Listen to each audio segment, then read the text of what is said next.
Weather Service's radio warning tone alarm and is being run in conjunction with a routine weekly test of the emergency alert system.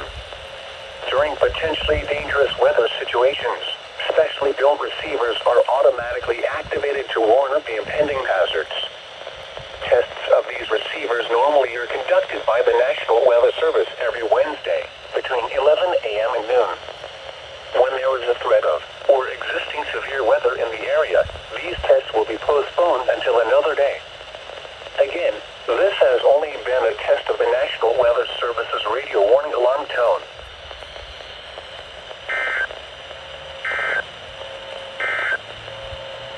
Now for the official National Weather Service for...